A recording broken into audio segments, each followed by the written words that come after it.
Welcome everybody, it is Unstoppable Stiletsy and I got you a nice Age of Empires 3 Definitive Edition casted game for today. So we got ourselves a Hauds versus Mexico, and this will be a 1 versus 1 supremacy. So before we get on with the match, let's check out the map real quick, see how that's going to affect both players here.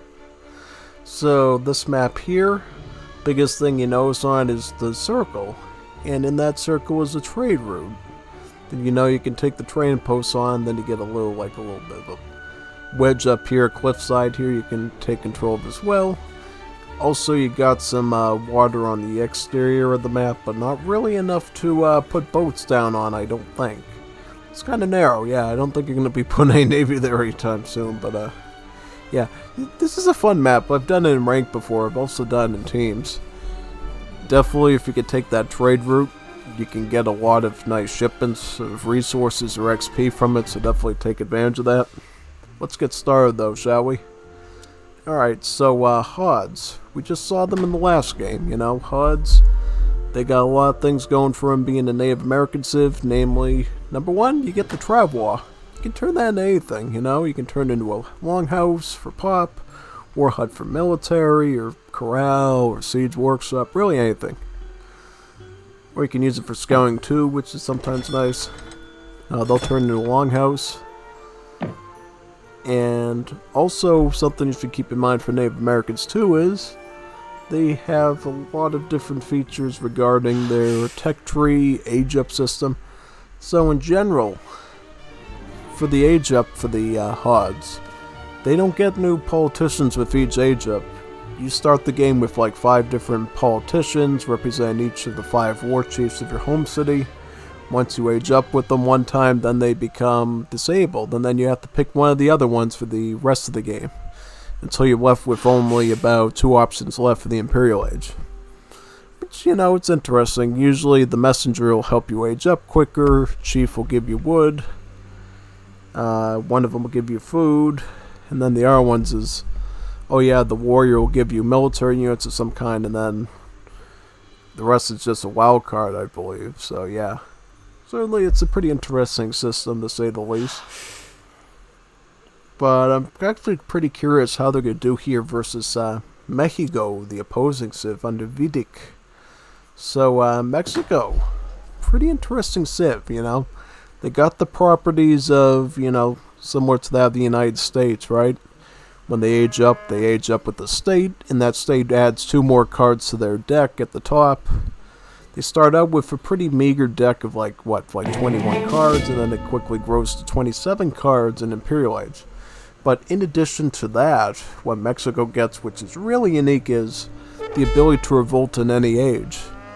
And those revolts change as you progress through the game. Like at the start, in Age 2, the revolts will be Baja California, or the Central Americans, but as you go towards the Imperial Age revolts, like the ones you can revolt as an Industrial Age, it would be California or Texas, basically, like actual California. And with those revolts, of course, with all the other revs in DE, they all come with their own set of cards and units and so forth. So yeah, you definitely have to pay attention to those and see which ones work for you. And all with the exception of the ones for Industrial Age, you do have the ability to return to Mexico, which would put you in Age of Head, right? So if, let's say you're in Age 2, you revolt as Baja California. If you return to Mexico, you will be put back in Industrial Age and not in Fortress Age. So it's a good way of ramping up and so forth. Now it's gonna be curious here to see how they do versus the Native American civ though. Like offense-wise, are they going to use a revolt? Actually, the recording said that yes, they are going to revolt somewhere, so we're going to have to see where that is. Right, so what are they aging up with? Texacala, that's a good one. Now, I should mention what this is. This is the Hacienda.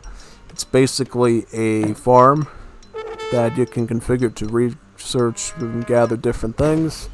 You can configure it to gather food, coin, villagers, or livestock, or possibly other things depending on certain cards that you ship, right? So I think for now, at least, they're going to keep it on the food. And then later on, they can change it to coinage needed or livestock or villies. Now, this card here, Independence Movements, basically makes revs cheaper and as well as the returns to Mexico cheaper. So whenever you see this getting queued up by a Mexican player, that's a sign, yeah, they're going to revolt in this age most likely. Yeah, and I think they're probably going to go with either Central America for more of an economic revolt, or they're going to go in the direction of Baja California, which is more offensive, right? So yeah, it's really going to be interesting to see what they go with exactly. And how the Hauds respond to that. So I'm guessing they went up with the... Oh, they went up with the food age up. Interesting. Yeah, I figured that. I figured they went up with the special age up because they weren't aging up that quickly. When you see a Haud going super duper aggro, they usually go up with the Messenger, which ages up faster. A lot like the Exiled Prince of Europe, but obviously since, you know, the age up system works the way it does for Nats, you can do it really any age. Oh, wait a second. Mexico's going up with the Central Americans, which actually grants them some villagers upon the revolt. And we can look at the way their deck looks right now, just so you sort of understand how the Central American deck looks. So they get a lot of crates, they can ship in additional revolutionaries, they get Chipotle Tactics, which is a normal card for Mexico, Central American Infantry, which upgrades everything to Veteran, same with the Cav, Assassins for the Spies, they get some stuff for the Navy and some cannon shipments too. So yeah, lots and lots of options there. Defenses for the towers. So yeah, they basically have minor improvements to your gameplay. In terms of, like, getting your towers upgraded, your units upgraded. This is always an interesting one, Quadrachos, because settlers become revolutions when they are defeated. So yeah, that one's always a spicy one to try out when you're getting raided. Yeah, definitely. So it looks like they went with this card here, Advanced Frontier Defenses. It basically gives you 3 outpost wagons and also gives them the first upgrade too, so they end up gaining some stats. And that could be pretty useful because it essentially protects your base from a lot of early aggression from the Hauds, because those towers are going to be doing a lot more damage to all their units, especially their Kanya Horsemen, you know, their Cav. So yeah, this buys you some time in Central America to gather up your resources and then return to Mexico when you're ready. And then usually from there you'll try to go for a revolt to Texas or something and capitalize on the strengths of that, you know, system. Or you could hang out in Industrial Age too and get some Age 4 cards when you return. So yeah, it's going to be curious to see how they handle this. Now what I find interesting is they've actually changed their Hacienda to cows. So they're now pumping out herdables from it. Which means to me, they could be potentially trying to establish some sort of a long-term food resource. Yeah, they could help them later on if they're trying to reach the Texas Revolt or maybe go for an Industrial Age play. But we'll see though, we'll see what they got in mind. I think they got enough food to return to Mexico, but the wood, yeah, they're going to have enough wood. Now, they just need to get the coin for it. That's all they need to do. Yeah, watch out for the Kanya Horsemen, but yeah, these frontier outposts are going to make it real hard to do that raiding, since they're going to be dealing a lot of damage to them. And you really can't get too close, because if you take too many shots from these outposts, your unupgraded Kanyas are going to get literally taken out. So yeah, you gotta be careful of that. And what can you do with this deck against that? In general, you could probably get Town Destroyer, this card here, to help you get those towers down. You could get to H3, get some mantlets, get some stronger units going. It really depends, you know. But they're gonna have to come up with something soon, because once you get Mexico in that Texas Revolt, which would be the one they usually go for after Central America, then things become real dicey real quick, you know. Pretty tricky. Yep, of course you can't get too close. Outposts dealing lots of multiplier damage. Archers and Cav unable to do anything. Yep, yep, return to Mexico, and they will be in the industrial age when they return. Notice they're also sending the Our Lady of the Assumption, which grants you a cathedral.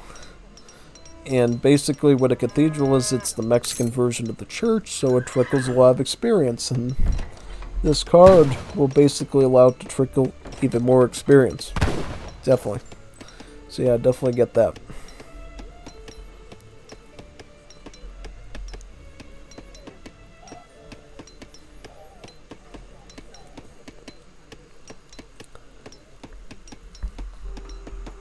Alright, so what, well, typically, if you're doing this sort of a deck, what you're probably going to see is, do they have any Ford wagons? Yeah, that's making me think it might not be Texas place right away, because the idea with the Texas Revolt is get a bunch of forts up, then use one of their cards to allow the forts to train units for free over time.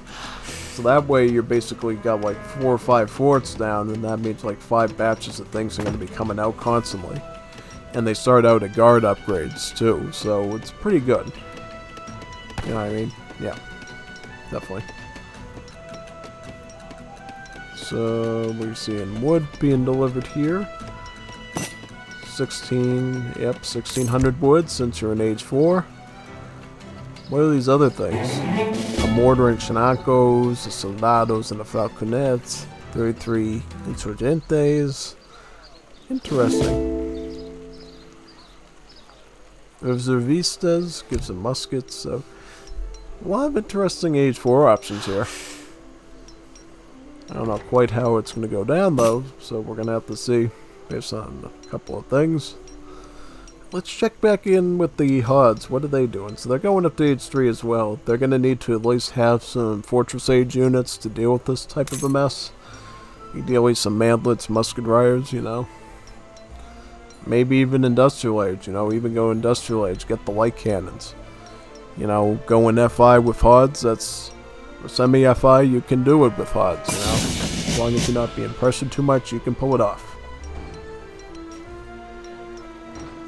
One thing that they can do, though, is they can get the caravan trade going, because they control 3 of the 4 trading posts. Thus, they profit pretty well from it. Getting those extra resources in.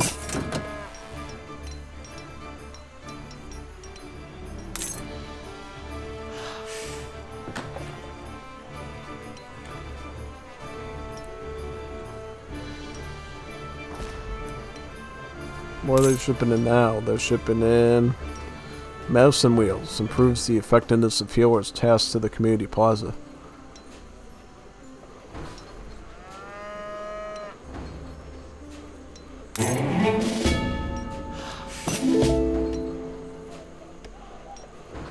And then they're going to start producing some of those medicine men from the community plaza. Just like last game I covered where I talked about some of the community plaza dances, one of the ones you can get is this one over here. It basically grants you additional healers over time. The more villagers you have at the community plaza working, the quicker these healers will come out. And also shipping in 2 healers, which I find kind of interesting. So the idea is they're going to basically throw a bunch of healers onto the community plaza and let the villagers do actual villager work stuff. That could be interesting, you know, and it certainly helps boost up their military too. Okay. How many of them they got? So they can have up to 10 of them?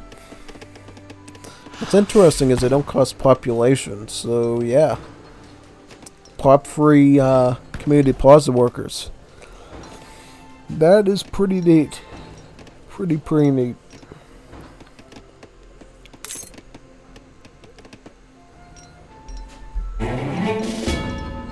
And let's go back to Mexico. Let's see what Mexico's doing. So right now they're just... It's this. Liturgy.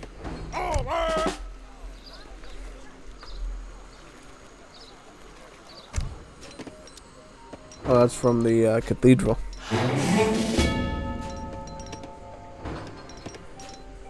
then what are they going to get from their home save there? I'm assuming they're going to get that big mass of Insurgentes going.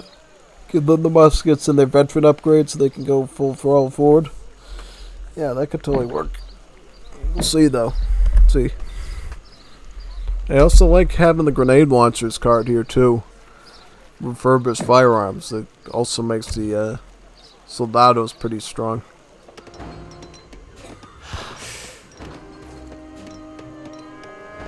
Yep, we see some of the soldados right now. Basically, soldados are like 2 population musketeers. They're really strong. They got good siege. They got good HP. Tough units overall.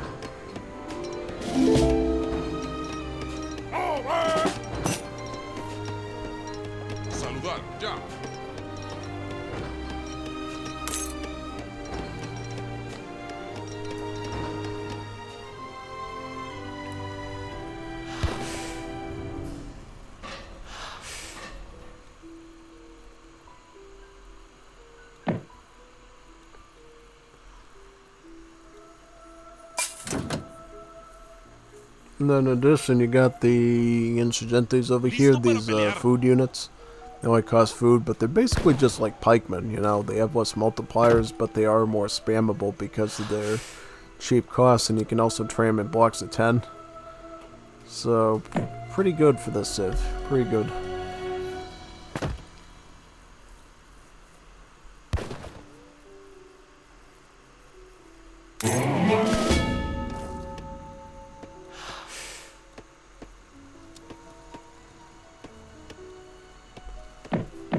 Interesting. So now they're going to be shipping in Salvadorian coffee. Ships an additional settler for each shipment you have sent so far in game, which equates to about 10 villagers. And how many vills do they got now? They got 32 vills, so that's going to get them to about 42 vills. Ah, nice, nice. And like I said before with the Hauds, there's a good chance they're going to go Industrial Age, which looks like they have done. That means that they can start to ship in light cannons, they can get this large contingent of force prowlers, or tomahawks, which they're doing. So yeah, light cannons for Hauds. Kind of a versatile cannon. They got anti-infantry properties, they're good against ships, they're good against buildings, and they're good against artillery. So think of like a merger between the Cove and the Falk. Sort of good properties of both. And it's the only artillery unit any of the native civs ever really uses as well, besides maybe the captured mortar from the native embassy, should they go that route with that big bun. So it looks like they're also training some of the light cannons, and they're going to also upgrade them to their guard upgrade, the field cannon. Also doing some musket riders too to protect them from Cav. Yeah, I think honestly the Hauds are in better shape in this fight because light cannons, that's no easy task to deal with. I've seen these things a lot in arena. These light cannons, you can get like 20 of them and just blast artillery, infantry, really anything with them. As long as you can protect them. You know, and I feel like with a combination of cab and imp like this, yeah, you could probably defend them till they get to the base and start doing their work. Oh no, heavy cannons, they're not going to last versus these light cannons. Nope, see that? Boom. One down. R1's forced to retreat. Light cannons can return fire, and they might even get that one right now. Yep, got that infantry down. Boom, keep moving. Keep going.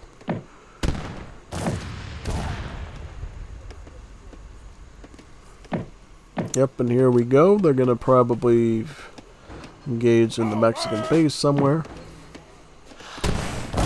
Yep, take out the heavy cannon. Take out some of those settlers.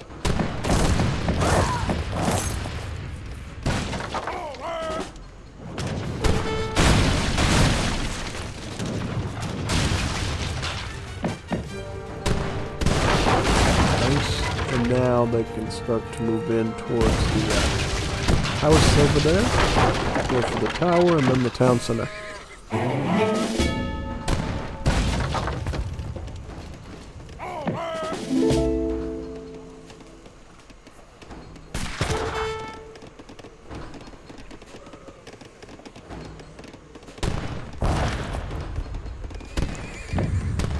Yeah, still keep the soldados in mind though, since they have some pretty beefy stats, as you can see. They're probably going to get even more improved as additional cards are sent in for them. Which Vidic has, you can use to refurbish firearms on them to get them really strong.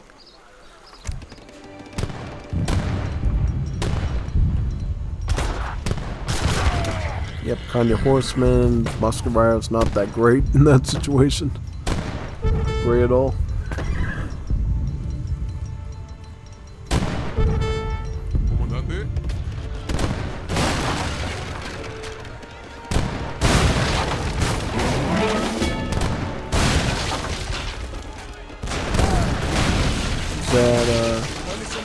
Oh, heavy cannons. Nice. Yep, so it looks like they're producing some from the factories, it looks like.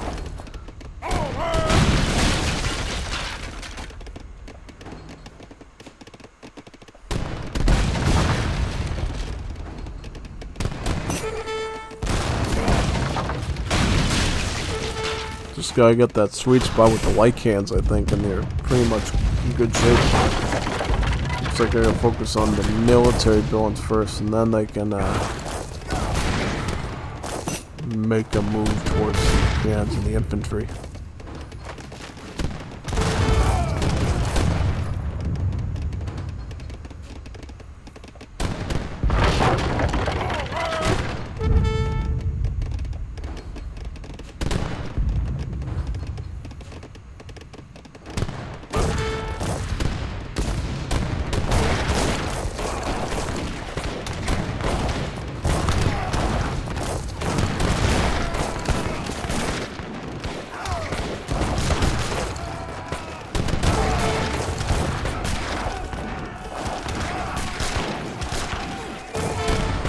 Oh, look at that Lancer shipping. Oh boy, that's pretty bad. Look at that.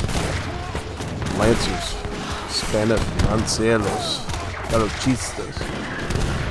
Full guard up there. Yeah, those are one of those spicy shipments that the Mexicans can get. They can do a lot. They can also ship cuirassiers as well. I don't know if they have them in this deck. We'll have to look, but yeah. Mexico can get some very spicy foreign cavalry shipments. And I believe they can make them with the Ford once they... Let me confirm that. He's very... See, he's got a smile on his face because he just lost. He's happy about it. Super happy and... Yeah, here. Spanish sympathizers ships a number of powerful guardistas and enables them to be trained at forts. And by the way, any fort units like that also shadow tech, so once you get to Imperial Age, they will be statistically stronger. Just so you're aware. Let's check the post game real quick. See where things went. Yeah. Yep. Look at Hauds doing the work there. Getting the resources they need to overcome the Mexicans, and then militarily, light cans making all the difference. Simple as that. Hopefully you enjoyed this little 1v1. I'm gonna be doing more of them. If you enjoyed this one, always check out the channel for more. See you in the next one we do. Signing off now. GG.